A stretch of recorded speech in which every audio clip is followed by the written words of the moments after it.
Hey, salut et bienvenue dans cette nouvelle vidéo. J'espère que tu vas bien. Bon, alors aujourd'hui on va faire la restauration d'un casier. On va le peindre, on va le décaper, on va le poncer, voilà, on va faire plein de choses.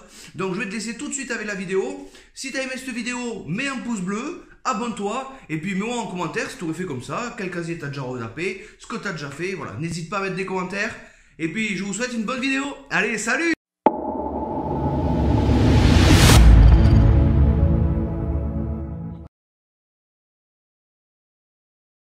On va donc se mettre à faire la restauration de ce casier. C'est un casier 4 tiroirs pour pouvoir faire le rangement de documents. On va lui changer sa couleur. Il est rouillé, donc on va enlever la rouille. Et comme on peut le voir dans les tiroirs, l'eau a stagné et a rouillé encore plus les tiroirs. Donc on va mettre tout ça en bon état.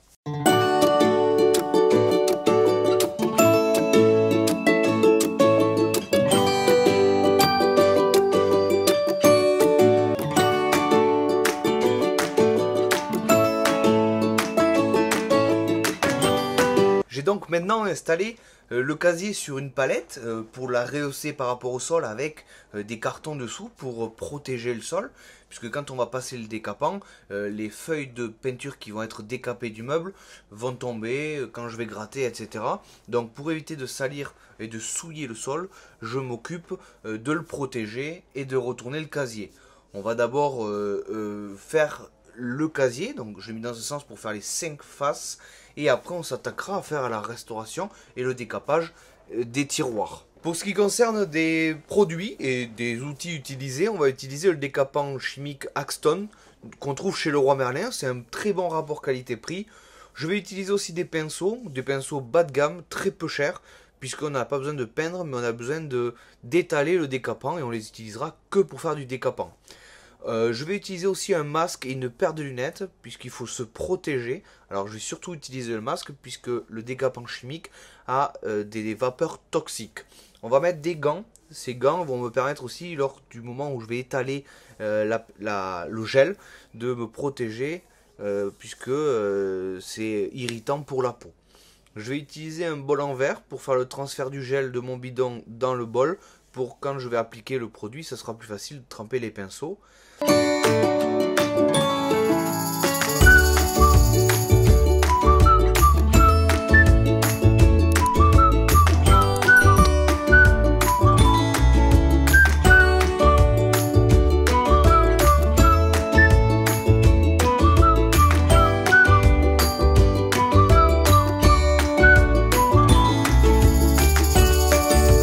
Je viens de laisser agir le produit environ une demi-heure. On voit bien que ça a commencé à cloquer et la feuille de peinture s'est décrochée du casier. Je vais maintenant utiliser une spatule pour pouvoir enlever cette feuille de peinture. Vous allez voir, ça va s'enlever facilement. À cet endroit-là, ça bloque un petit peu puisqu'il y a des rivets. Donc forcément, c'est plus compliqué à enlever. Mais sur le reste du casier, ça va s'enlever très facilement. Il y aura des endroits où il y aura eu des manques, où je ne pourrai pas enlever la peinture, c'est parce que le produit n'a pas assez agi. Donc je vais remettre du produit, réattendre une demi-heure, et ça partira facilement.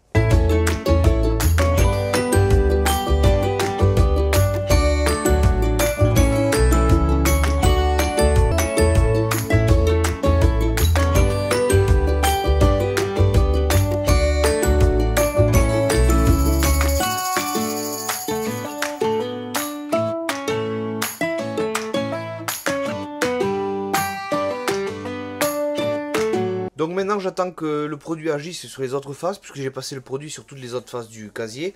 Mais on peut voir sur le dessus que la première couche que j'ai passée a bien décapé le casier. Il y a certains endroits où j'ai dû remettre un petit peu de produit et attendre, c'est normal. Des fois là le produit agit pas correctement. Voilà. Je voulais aussi faire une petite parenthèse, puisque j'entends déjà dans les commentaires me dire oui, le décapant chimique c'est bien mais c'est pas bon pour la planète.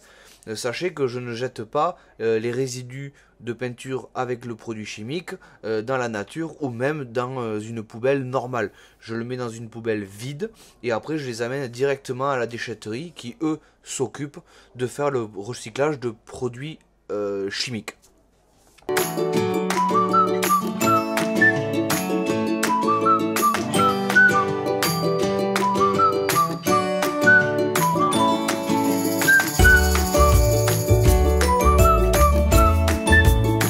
Voilà, là on est à l'étape où le casier a été décapé entièrement.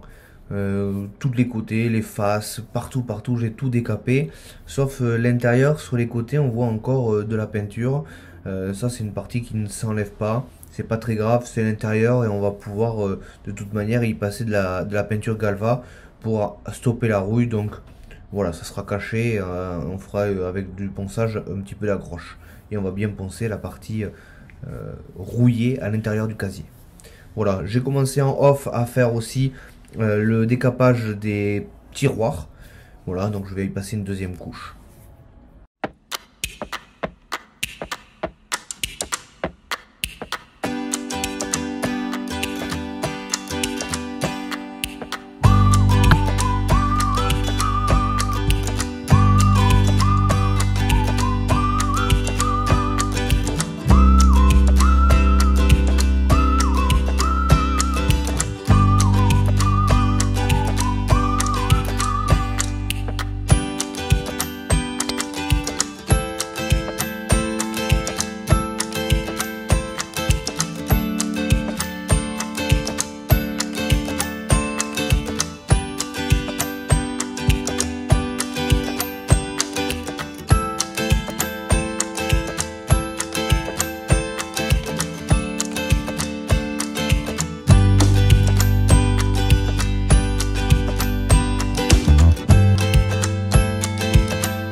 Les tiroirs sont décapés, je vais y passer un petit coup de chiffon pour enlever tous les résidus de gel qu'il reste dessus et après je vais les rincer à l'eau froide comme j'ai fait pour ce casier.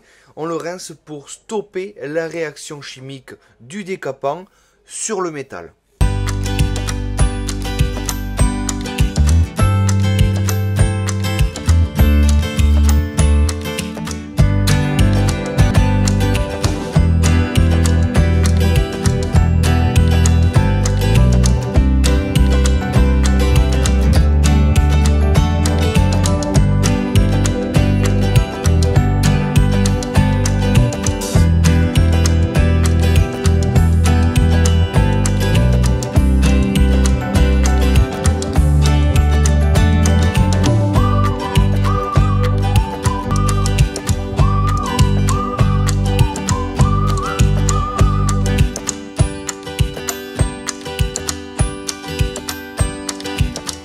Le casier a été décapé entièrement, maintenant je m'attaque à l'intérieur.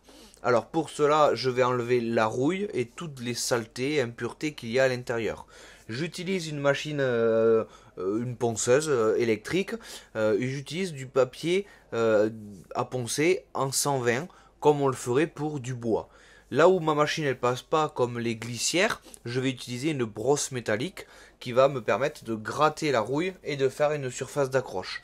Pareil pour les glissières, entre la glissière et la paroi du casier, je passe pas avec la machine, donc je vais passer les brins de ma brosse métallique pour gratter le maximum de rouille. Et comme ça, on fera aussi une accroche pour le prochain revêtement. Donc comme on peut le voir et on le voit distinctement, c'est que j'ai fait la partie basse et là il va me rester la partie droite, gauche au fond. Et je vais retourner le casier pour que ce soit plus facile.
Maintenant que nous avons enlevé toute la rouille de surface, on a poncé, on a gratté, voilà, le casier et il est tout propre, tout nickel.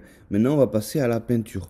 Donc pour ça je vais utiliser cette bombe qui est du Rustol Galva, effet Galva, et qui va être un anti-rouille, qui va me permettre de passer une pellicule de peinture qui va faire une protection sur le casier et sur le métal. Là je pris la couleur Galva puisque c'est à l'intérieur du casier, c'est du gris. Et puis de toute façon on le verra jamais puisqu'il y aura les tiroirs, mais c'est aussi pour être un petit peu en raccord avec l'extérieur qui sera quand même gris, en gris ardoise martelé.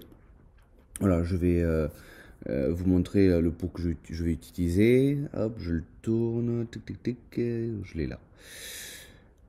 Voilà, là ça c'est la peinture effet alors c'est la peinture de fer et c'est du gris ardoise effet martelé.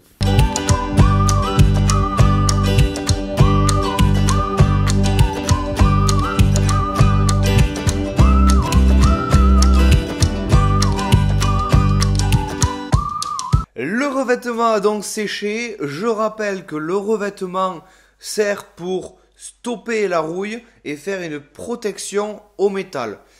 On voit que c'est pas tout à fait propre à l'intérieur. Il est vrai que je me suis pas attardé sur les finitions puisque nous ne verrons jamais cette partie-là, puisque nous avons 4 casiers qui cachent la totalité de l'intérieur. On peut voir à certains endroits où j'ai eu des éclaboussures de peinture. Elles seront cachées par la future peinture que l'on mettra tout autour du casier et sur la partie des glissières, donc pas d'inquiétude, ça ne se verra plus après.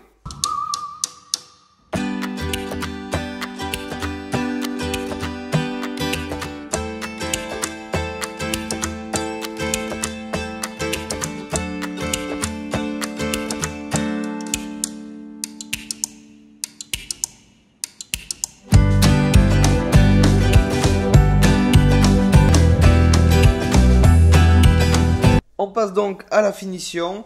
On utilise la peinture de chez Castorama, la Good Home couleur cuivre. C'est pour appliquer sur la partie où l'on peut mettre des étiquettes. Sur la vidéo, on voit qu'il y a des traces de pinceau, mais au moment du séchage, la peinture elle tire et du coup ça fait une surface complètement lisse.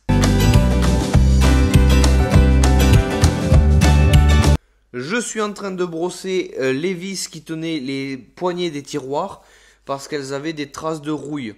Donc je les gratte bien avec la brosse en fer pour pouvoir les tremper dans la peinture et avoir une bonne finition.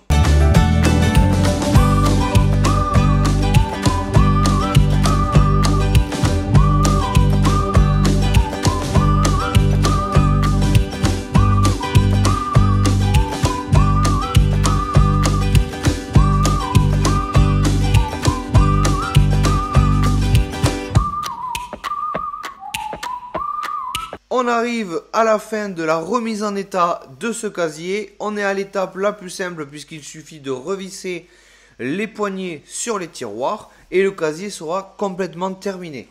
Si tu as aimé cette vidéo, mets un pouce en l'air, commente, dis-moi ce que tu en as pensé et puis pense à t'abonner et à activer la cloche pour avoir les notifications des prochaines vidéos. Je te dis à bientôt, salut!